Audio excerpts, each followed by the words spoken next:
This is the summary created from the video, Cloud Computing Architecture Cont. In the traditional client-server architecture, a server process waits on a specific port for clients to connect and request services, with load balancers facilitating the communication through a request-response model aimed at emulating a three-tier architecture: presentation, logic, and data layers.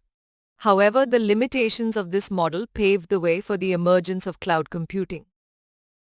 Cloud computing, unlike the client-server model, offers various complex service models like infrastructure as a service (IaaS), platform as a service (PaaS), and software as a service (SaaS), enabling theoretically infinite scalability, load balancing, and resource utilization through virtualization, catering to a large number of stakeholders across different layers of business processes.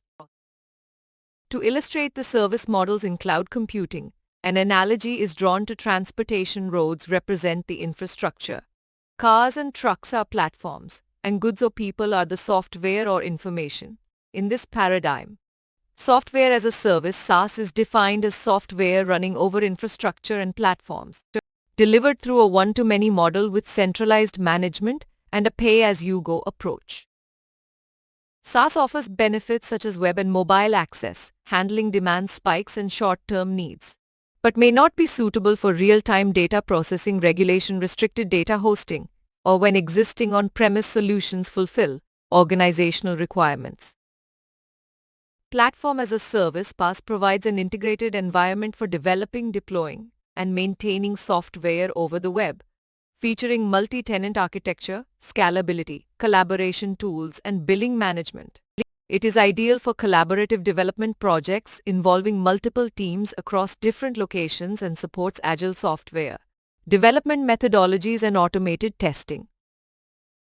Infrastructure as a service (IaaS) delivers virtualized infrastructure, servers, storage, and networks on demand, making it suitable for dynamic scaling, variable costs, multi-tenancy, volatile demands, and proof-of-concept projects. However, it may not be the best choice for applications requiring regulatory compliance, legal issues, highest performance needs, or extensive customization. Network virtualization plays a crucial role in cloud computing by enabling the creation of virtual networks for specific events or purposes, allowing dynamic provisioning of networking resources using VPNs, and network function virtualization, which aims to consolidate network equipment into standard switches in data centers, further enhancing the flexibility and scalability of cloud environments. In summary, cloud computing offers improved resource utilization and scalability compared to traditional client-server models. SaaS is ideal for web and mobile access, as well as handling demand spikes, but not suitable for real-time data processing. PaaS aids collaborative development and agile methodologies, but limits hardware customization. IaaS fits dynamic scaling and proof-of-concept projects, but may not suit regulatory compliance or high-performance needs. Network virtualization enables dynamic provisioning of virtual networks, further enhancing the capabilities of cloud computing. Please stay tuned for more summary videos.